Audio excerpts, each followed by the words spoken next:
Jaden Ivey had a really good rookie season that saw him be better in a lot of areas that someone like myself wasn't expecting him to be already as good at in his rookie season. However, there was one area that he actually struggled mightily with that a lot of us probably expected he wouldn't struggle with. We'll talk about that in today's episode of the Locked On Pistons podcast. You are Locked On Pistons, your daily Detroit Pistons podcast. Part of the Locked On Podcast Network, your team every day.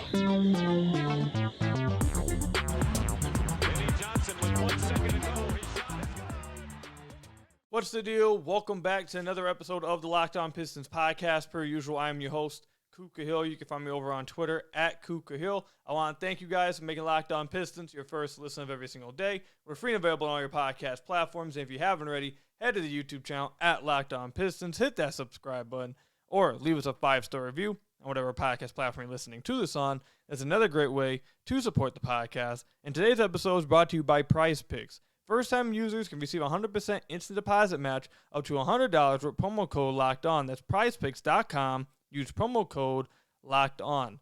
Later in the podcast, I want to talk about an article from James Edwards III, Detroit Pistons beat writer with The Athletic, where he broke down how he sees the Pistons rotation going this upcoming season with what he's heard, the moves they've made, and expectations this season. I want to talk about that later. And then also, Cade Cunningham was offered a spot on the USA team, denied it, but he's going to be on the select team. It looks like another one of his teammates will be joining him on the select team. We'll talk about that when we come back, or a little bit later as well. But first off, I want to start talking about Jaden Ivey and something that I think I mentioned a little bit at the end of the season. But I recently did a big Twitter thread. I made like a 2-minute and 20-second video talking about this. So I decided to make it a topic on the podcast. And Jaden Ivey, he had a really good rookie season. Coming into his rookie season, I was not expecting him to be that great of a three-point shooter, and he wasn't Steph Curry by any means, but he was a much better shooter than I thought he was going to be. On catch and shoots, he was in the 62nd percentile. He shot 37% on catch and shoot jumpers. On unguarded catch and shoot jumpers, he shot 47%. He was in the 90th percentile. He was one of the best open catch and shooters in the NBA. Shooting off the dribble, an area that I thought he would really struggle with, an area we saw him struggle with in Summer League, an area we saw him even struggle with, no joke, in like the Rico Hines footage, like in between game, he would throw stuff off the top of the glass. Like the in between game was an area I thought he was really struggled with his rookie season. And at the beginning of the year, he did struggle with it some. But as the season went on, he got a lot better and a lot better and a lot better. His off the dribble jumper in the mid-range area went from, in the beginning of the season when he shot, it looked like his body was parallel to the ground. His body was all over the place. As the season went on, now it's more under control, compact, jumps and lands in the same spot. Looks really good. Off the dribble jumper this past season, he was an average off the dribble shooter, 43rd percentile. So again, he wasn't a fantastic shooter, but I thought he was better in these areas than I thought he was going to be immediately as a rookie. And he had a good season. He had a good rookie season for the Detroit Pistons. This past season, he averaged 16 points a game, 5 assists, basically 4 rebounds. Not the greatest shooting splits, 41% from the field, 34% from deep, 74% from the free throw line.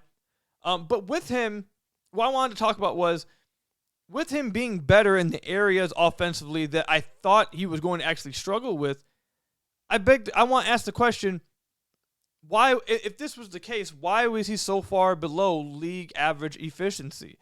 This past season, average league shooting was 58.1 true shooting percentage. He was at 52.8 true shooting percentage. Now, all this means is that he was not that efficient of a basketball player when it comes to scoring. And I want to ask the question, why is that? If he was better in all these areas and I thought he was going to be better then, or he was going to be struggling in, how could that be? Well, it's because he actually struggled with the one area that I think just about everyone expected him to be really good at, and that was finishing around the rim. And to be honest, he was probably a way worse finisher this past season than even you guys could expect, or even you guys could guess right now.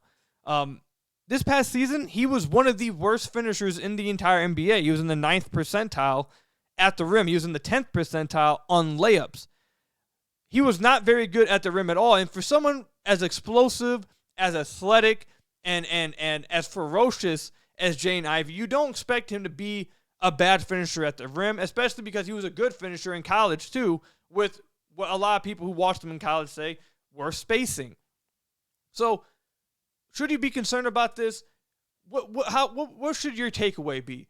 My takeaway is this, and when I tweeted this out, there were some people that took this as me trying to say Jaden Ivey sucks and that, oh, you got to be worried about Jaden Ivey's future. When actually what my point in bringing this all up was to be in a more positive light. That the thing that we all expect him, and I still expect him to be good at, which is finishing around the rim, was what he really struggled with in his rookie season. I went through in the 2-minute, 20-second clip, and I talked about, or I showed clips where he's missing layups that I would call bunnies. It wasn't like I feel like he was missing a ton of bunnies. A lot of them. Like, a lot of his misses were shots he needs to make.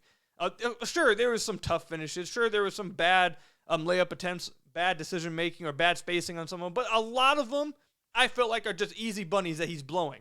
I don't expect him to be blowing bunnies in the future. I expect Jaden Ivey to be a good finisher in the future.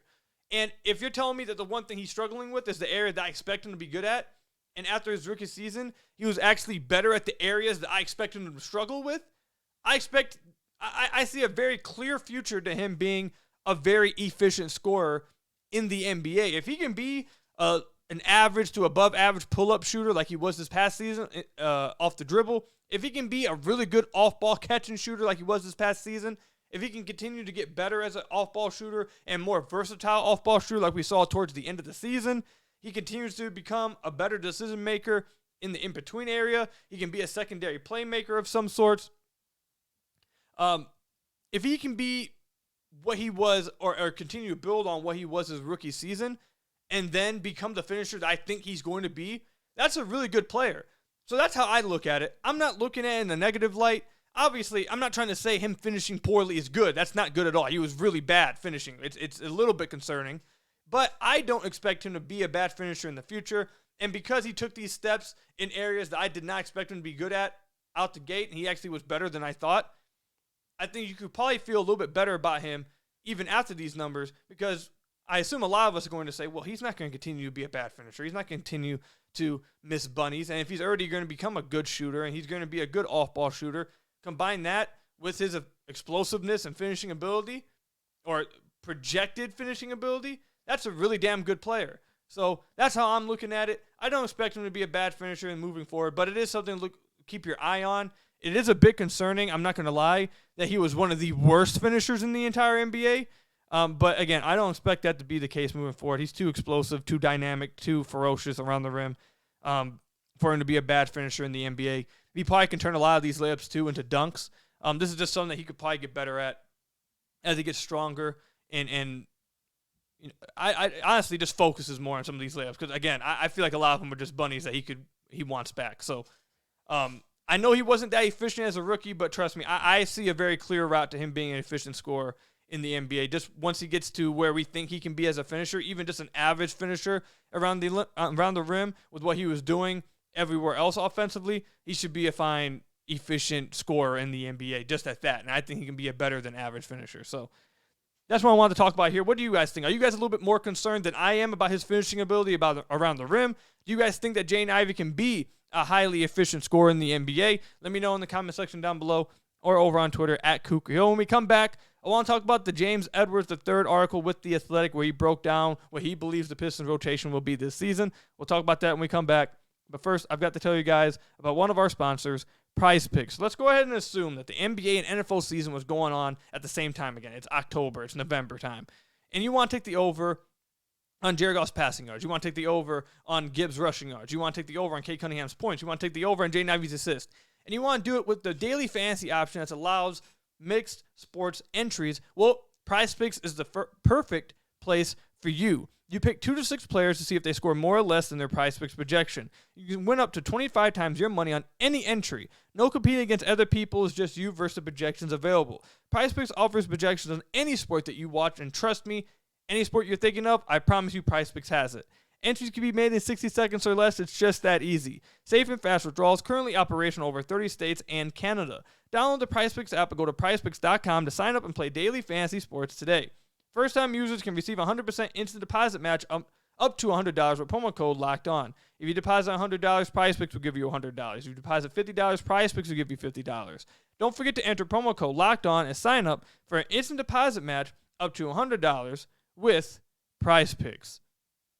So I want to thank you guys again for making Locked On Pistons your first listen of every single day. We are free and available on all your podcast platforms. If you haven't already, head to the YouTube channel at Locked On Pistons. Hit that subscribe button or leave us a 5-star review on whatever podcast platform you are listening to this on. That's another great way to support the podcast. So James Edwards III came out with an article a few days ago, I believe last Friday, July 21st, and it was breaking down the Pistons rotation and their depth chart at that moment as of July 21st, based on the things he's hearing, based on the moves they've made, and what he's projecting for this rotation to be this season. And it was interesting to see the rotation he came up with, because the clunkiness with the Pistons roster has been talked about ad nauseum. Like we've talked about it nonstop. And unless a trade happens, and unless something changes, it's going to be like it's not going to change. There's a lot of guys that want to play. There's a lot of guys that feel like they probably should be playing that just aren't going to be able to be played. They got a lot of clunkiness in their front court. They got a wing room that has shooting, but doesn't have a lot of defense on it. If you go with the shooting route, like if you go with Bojan and Joe Harris, now you're not playing Asar and Isaiah Livers as much, and those guys are the only ones who play defense. So now it's like it's unbalanced a little bit throughout the roster. Yes, they addressed some shooting. They got some shooting, but it's a little bit unbalanced in how you can actually play the shooting together to make it a functional lineup, I think. And again, there's a few guys that are going to be fighting and wanting minutes that just aren't going to get minutes. Guys like Marcus Sasser, guys like maybe Marvin Bagley or James Wiseman, guys like Killian Hayes, guys like Isaiah Livers. Like, there's going to be plenty of guys that are going to be fighting and really scrambling for minutes that may not get minutes that feel like they probably should. And then some of those guys that I mentioned, a lot of you probably feel should be playing. So the rotation is going to be a hot topic all the way through preseason, really. It probably is going to be a hot topic even during the regular season, because you're going to see guys in and out of rotation. Guys are going to be wanting, fans are going to be wanting certain guys back in the rotation, certain guys back out of the rotation, especially if they don't make any trades to free it up. It's going to be interesting, I feel like, probably throughout the whole season until they make some kind of trade. So I'm not going to spoil everything James said in this article, because, again, you guys should have an article. I don't want to spoil his work like that. You guys need to have a subscription and read it for yourself. So all I'm going to talk about is the rotation and some of the minutes he laid out in his graph. And I'm not going to talk about his reasoning for all these things. I'm not going to talk about what he's heard, all that stuff. All I'm going to talk about is the rotation chart he put out. So obviously you got Cade Cunningham, Jaden Ivey starting. He has Bojan, Isaiah Stewart, and Jalen Duren starting. I think that's the starting lineup you're going to see, so I agree with him there. I think that if they wanted to get a little bit more creative, is there another starting lineup that I think maybe could be better? Yes. I think maybe Asar Thompson, Bojan Bogdanovic starting lineup at the 3-4 spot probably could be better, I think.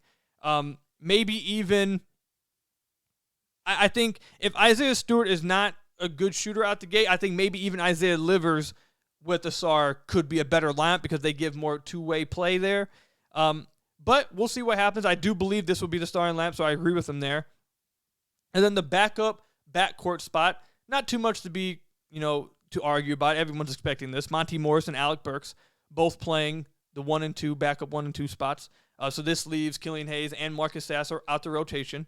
A lot of people probably don't care that Killian Hayes is out the rotation, but Marcus Sasser is a guy they drafted at 25, and fans are now in love with because he scored 40 points in the final Summer League game. So I'm sure that's going to be a heated topic throughout the rotation, especially if he's not playing. Fans are going to be losing their minds, wanting to see their new shiny toy over Monty Morris or Alec Burks. So, but I do agree with James here. I don't think Sasser is going to play. I don't think Killian Hayes is going to play, at least out the gate, for Marcus Sasser. Maybe throughout the season, if they trade Monty Morris or Alec Burks at the deadline, maybe that frees up some minutes for Marcus Sasser. I could see that happening. But as out the gate, I don't think Marcus Sasser is going to be seeing minutes. I definitely don't think Killian Hayes is going to be seeing minutes. Asar Thompson gets the backup 3 spot. That's clear to me. He's definitely going to be in the rotation. I think there's a hard or a good argument to be made that maybe he should be in the starting lineup because of the things that he brings, his raw ability and raw skill set in certain areas that the Pistons are lacking throughout their roster. He has. So I think there's a chance that he pushes for that starting lineup quickly. I'd be shocked, to be honest. I'm going to say this here on the podcast. You guys can write this down, tweet me, and bookmark it, whatever. I think Asar Thompson will be in the starting lineup by January. I would be shocked if he isn't. I think what he brings to the table defensively, playmaking-wise, athleticism, transition, weak side rim protection, rotations on defensive side, his IQ, all that stuff is something they just don't have throughout their roster in the wing position. They just don't have it. And really throughout their roster in general, they don't have anyone that matches all those things in one with Asar. Does that mean I think Asar is going to have a great rookie season? He's going to be a great NBA player out the gate? No. I think he's going to struggle with some things. I think he's going to have to adjust to some things. But what he brings to the table out the gate are things that the Pistons are lacking and need.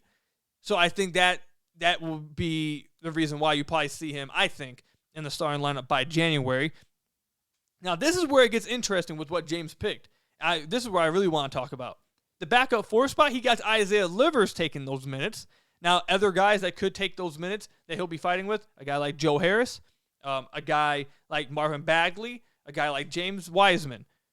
But James has Isaiah Livers as the backup 4. Another move that I completely agree with. I think Isaiah Livers has to be in the rotation because of his ability to shoot and make threes, play the right way offensively, make the right pass off ball, and also be a good team defender. Again, another thing that they just don't have on this roster. They don't have a lot of good team defenders on the wing. It's Asar and Livers. That's it. I don't really trust Bojan on the wings. I know everyone loves Isaiah Stewart and thinks he's the next coming of LeBron, but that's a little bit of a joke, okay? Let's everyone calm down. But I don't think Isaiah Stewart is like a wing stopper. I think he's best used, and this is, I guess, something we can talk about in the future at some point. I think Isaiah Stewart, eventually his best value will be seen as a small ball 5, where you really get to have the luxury of having a 5 that can switch on the guards when he has to. But I don't think he's someone you just want living on the perimeter defensively. We'll see how that goes this upcoming season. So I think Asar and Livers are really the only guys with that. So I think they need to play, especially because Isaiah Livers also can shoot. So he's the one guy who figuratively fits into the 3-and-D role on this squad. So I think he has to play. I agree with that move. Backup 5. So now you're looking at probably between Marvin Bagley and James Wiseman. Who do you go here? This is going to be a topic that fans talk about throughout the offseason. And James goes with Marvin Bagley as the backup 5. This is interesting to me. This is really interesting to me because if the team is trying to win right now, if they're trying to put the best players on the floor right now, trying to win, not trying to develop, not trying to get guys to hit their ceiling in the future, not allow guys to play through mistakes. Like, if that's not what they're doing, if they're actually trying to win 40-plus games, right now we're pushing every button possible to win 40-plus games and really try to make a push for the play-in, I agree with it. I think Marvin Bagley's better than James Wiseman right now. I think everything that James Wiseman's supposed to be good at, Marvin Bagley's right now better than. Now, as we talked about on a previous episode before, if you're looking for long-term development, long-term ceiling, guy who has more of an unquestioned ceiling where he can become better, is James Wiseman. I think Bagley basically is who he is now. I don't think he's going to become much better than he is now, but what he is right now serves a purpose in rotations, which is a guy who can roll to the rim, who is a really good finisher around the rim, one of the best finishers around the rim at the big position, I feel like. Great lob threat, great hands around the rim, knows where to be offensively when it comes to positioning himself for buckets, and can create some off the dribble, attack closeouts, create for himself a little bit, and score the basketball. Those are things that people want James Wiseman to be able to do, but he doesn't do currently. So if you're trying to win right now, I agree with picking Bagley over Wiseman. However, I don't think they'll actually pick Bagley over Wiseman, because Wiseman, I feel like they're really high on, and they want him to try to reach his ceiling. And he's going to need reps. That was the main thing coming from Golden State, is that he needs reps. If you're going to trade for him, you better give him reps so he can at least have a chance at hitting his ceiling. If you're not going to give him reps, there was no point in trading for him, because that was the whole point of why he wasn't able to develop in Golden State, was because he wasn't getting reps. So I think they're going to go with Wiseman here because he has a higher ceiling. He's younger. He's an expiring contract. They need to figure out what they have with him. They want to give him reps to get better in these areas and give him a chance to really be a part of the future. So while I agree that Bagley's better than Wiseman, and if they're trying to win right now, I agree with James. I'd go with Marvin Bagley over Wiseman. I don't think the team goes with Bagley over Wiseman for the reasons I just listed, and that is your 10-man rotation for the Detroit Pistons, which leaves out James Wiseman, Marcus Sasser, and Killian Hayes as the first three guys looking in on the rotation. So let me know what you guys think down below. What do you guys think about James? I agree with everything James did in this rotation. Outside of the fact I don't think the Pistons will agree and play Bagley. So I agree with everything James did. What do you guys disagree about this rotation? Do you guys have some players that are out of the rotation that should be in? Do you guys have a different starting lineup, different positioning? Let me know all that in the comment section down below or over on Twitter at Kuka Hill. When we come back, Jalen Duren is joining Cade Cunningham on the select team for the USA team this summer. We'll talk about that and how cool that is when we come back. But first, you guys got to hear from some of our lovely sponsors. So I want to thank you guys again for making Locked On Pistons your first listen of every single day. We're free and available on all your podcast platforms. If you haven't already, head to the YouTube channel at Locked On Pistons, hit that subscribe button, or leave us a 5-star review on whatever podcast platform you are listening to this on. That is another great way to support the podcast. So right before I started recording the podcast, I had a different third segment I want to talk with you guys about.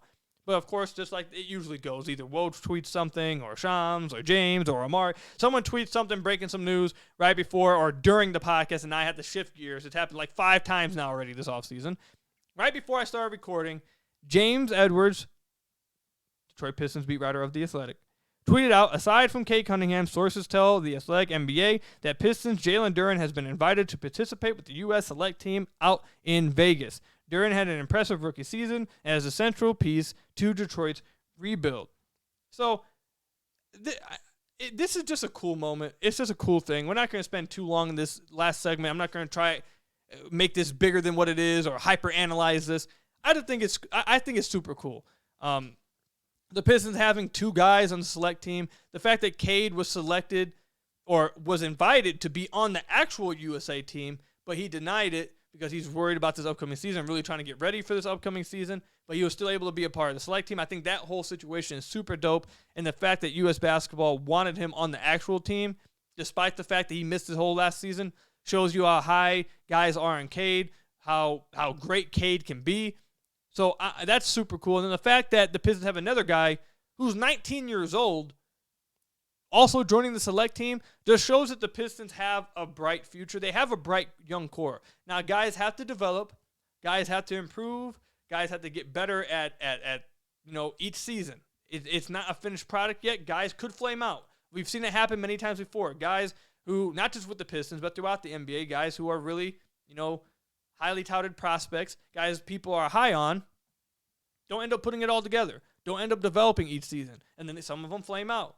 So, yes, guys need to develop, but nonetheless, the Pistons have probably their young core right now, how fans should feel about the Pistons' future, how you should feel about their trajectory. It's probably the best you should feel about any team since the 2015 Detroit Pistons.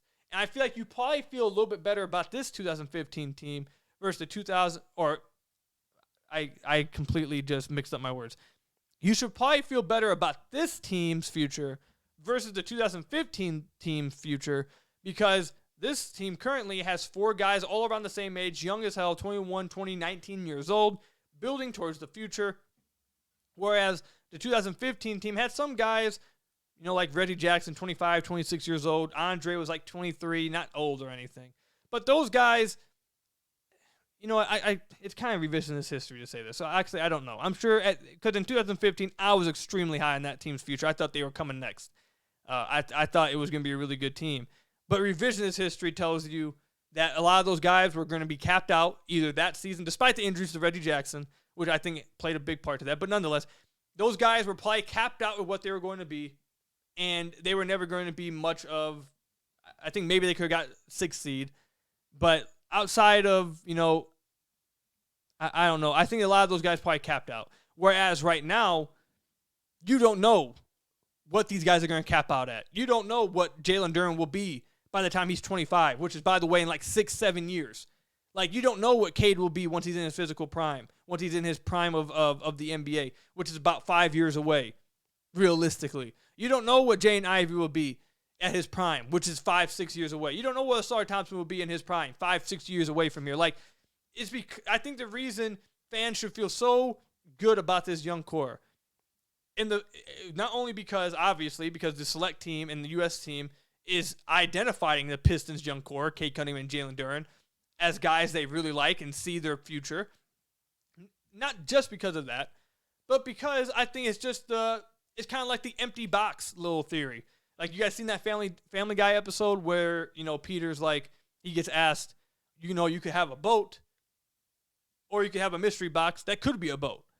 Now, while the boat obviously is the better option, having the mystery box is just like more tantalizing. It's like more interesting. And the Pistons have a bunch of mystery boxes that they don't know how high or how great that mystery box will be. And you're going to spend the next 3 to 4 years finding out, all of these guys at the same time, what their mystery box ceiling is. I think that's what is going to be so interesting, and it's what's going to keep fans so high on some of these guys because they're so young, because they've already flashed such good things early 1-2 years into their careers. Heck, Asar hasn't even played yet, and fans love him. So I think it's just super cool time to be a Pistons fan as of right now. It may not come with great wins, win-loss record. Not going to see probably 40-plus wins. I don't feel like this season. But you're going to feel good about this team's future. You're going to like a lot of the young guys, and you're going to see that the Pistons are in a position now to play the long game now.